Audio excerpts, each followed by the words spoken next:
Hello guys, എല്ലാവർക്കും ഡയഹഡ് KBFC എന്ന YouTube ചാനലിന്റെ പുതിയ വീഡിയോയിലേക്ക് വീണ്ടും സ്വാഗതം. ഇന്നലെ നടന്ന Kerala Blasters versus Mohun Bagan match നിങ്ങൾ എല്ലാവരും കണ്ടിട്ടുണ്ടാവുമെന്ന് തന്നെയാണ് ഞാൻ വിശ്വസിക്കുന്നത്. സത്യം പറഞ്ഞാൽ നിർഭാഗ്യം ഒന്നുകൊണ്ട് മാത്രമാണ് ബ്ലാസ്റ്റേഴ്സ് ഇന്നലത്തെ കളി തോറ്റത്. മോഹൻ ബഗാനേക്കാൾ ഒരു പിടി മുന്നിലാണ് ബ്ലാസ്റ്റേഴ്സ് ഇന്നലെ കളിച്ചത് എന്ന് പറയാതിരിക്കാൻ വയ്യ. ഇമാതിരി ഡയലോഗ്സ് ഒക്കെ പ്രതീക്ഷിച്ചാണ് നിങ്ങൾ ഈ ഒരു വീഡിയോ കാണാൻ വന്നതെങ്കിൽ അങ്ങനെയുള്ള ആരാധകർക്കൊക്കെ ഈ ഒരു വീഡിയോ സ്കിപ്പ് അടിച്ച് പോകാവുന്നതാണ്. എനിക്ക് വയ്യ ഇനിയും ഇവരുടെ മൂഡ് താങ്ങാൻ. ഞാനിത് പറയാൻ കാരണം ഇന്നലത്തെ ബ്ലാസ്റ്റേഴ്സിന്റെ കളി കഴിഞ്ഞതിന് ശേഷം കുറെ എണ്ണത്തിന്റെ നിറം മാറിയിട്ടുണ്ട്. ഇൻസ്റ്റാഗ്രാം പോസ്റ്റുകളുടെ ഒക്കെ താഴെ ചെന്ന് കുറെ ആരാധകർ നന്നായി കളിച്ചു, പക്ഷെ നിർഭാഗ്യം കൊണ്ട് മാത്രം തോറ്റു എന്ന് പറഞ്ഞിട്ട് മെഴുകുന്നുണ്ട്. ഈ വീഡിയോ കാണുന്ന ആർക്കെങ്കിലും അതേ അഭിപ്രായമാണെങ്കിൽ എനിക്ക് നിങ്ങളോട് ചോദിക്കാൻ ഒന്നേ ഉള്ളൂ, എടേ നിങ്ങൾക്ക് ഇതൊക്കെ തന്നെ മതിയോ? ഇത് എത്ര നാൾ ഇതേ ഡയലോഗ് പറഞ്ഞു പോകും? നമുക്കൊരു കളി കഴിയുമ്പോൾ വേണ്ടത് വിജയങ്ങളും പോയിന്റ്സുമാണ്, അല്ലാണ്ട് ആ കളിയിൽ ഉണ്ടാകുന്ന ചില നല്ല മൊമെന്റ്സ് പറഞ്ഞിട്ടുള്ള ന്യായീകരണങ്ങളല്ല. ഇന്നലത്തെ ബ്ലാസ്റ്റേഴ്സിന്റെ മത്സരത്തെ പറ്റി എൻ്റെ ഒരു അഭിപ്രായം പറയുകയാണെങ്കിൽ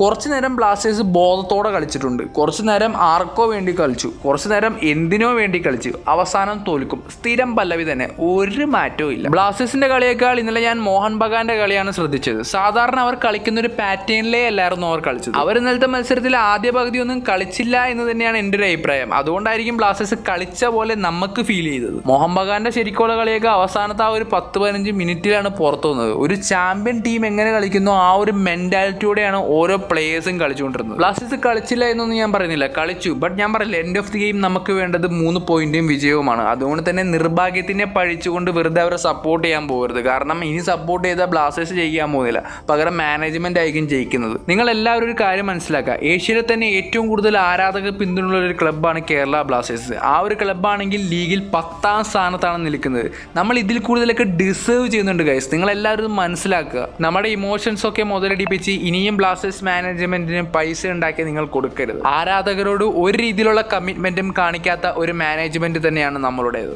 ബ്ലാസ്റ്റേഴ്സിന്റെ കോച്ചായിട്ടുള്ള മിക്കായൽ സ്റ്റാർ ഇന്നലത്തെ മത്സരശേഷം പറഞ്ഞ കാര്യം നിങ്ങളൊന്ന് കേൾക്കണം.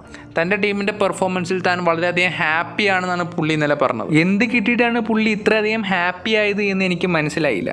എന്തായാലും പുള്ളി ഹാപ്പി ആയിട്ട് തന്നെ ഇരിക്കട്ടെ. സാഡാവൻ ഇവിടെ നമ്മൾ ബ്ലാസ്റ്റേഴ്സ് ആരാധകരുണ്ടല്ലോ, എന്തായാലും കസാര തെറിക്കാൻ ഇനി അധികം സമയമില്ല എന്ന് തന്നെയാണ് നമുക്ക് അറിയാൻ സാധിച്ചിരിക്കുന്നത്. അതുകൊണ്ട് തന്നെ കുറച്ചും കൂടി ഹാപ്പി ആവും പുള്ളി. അപ്പോൾ നമുക്ക് എന്തായാലും വെയിറ്റ് ചെയ്യാം. ഇന്നലെ കളി കഴിഞ്ഞ് നമ്മുടെ ഈസസ് എമിനസ് ബെഞ്ചിലിരുന്ന ഒരു ഇരിപ്പുണ്ടായിരുന്നു. എനിക്ക് കണ്ടിട്ട് സങ്കടവും ചിരിയും മരുന്ന് വന്നുകൊണ്ടിരുന്നത്. വേറൊന്നുമല്ല, പുള്ളി കഷ്ടപ്പെട്ട് എല്ലാ കളിയും ഗോൾ അടിക്കും. ഈ ടീമാണെങ്കിൽ ഗോൾ വഴങ്ങി അതൊക്കെ നശിപ്പിക്കും. ഇത് തന്നെയാണ് എല്ലാ കളിയും നടക്കുന്നത്. സോ ഗൈസ്, എനിക്ക് ഇതിൽ കൂടുതലൊന്നും പറയാനുള്ള. എന്തായാലും നിങ്ങളുടെ അഭിപ്രായങ്ങളൊക്കെ നിങ്ങൾ എന്തായാലും താഴെ കമൻറ്റ് ചെയ്യും. എനിക്കിതൊന്നും പറയണമെന്നുണ്ടായിരുന്നില്ല. ഞാൻ കുറച്ചാളായി വീഡിയോസൊക്കെ ചെയ്തത്. ഈ കളിയൊക്കെ കണ്ട് എങ്ങനെ വീഡിയോ ചെയ്യാനാണ് ഗൈസ്? നിങ്ങളൊന്ന് ആലോചിച്ച് നോക്കും. മൈൻഡൊക്കെ ഫുൾ ഡൗൺ ആവും നമ്മളൊരു കളി തോക്കുമ്പോൾ തന്നെ. പിന്നെ വീഡിയോ ചെയ്യാനേ തോന്നില്ല. അതാണ് ഞാൻ വീഡിയോ ചെയ്യാത്തതിൻ്റെ മെയിൻ കാരണം.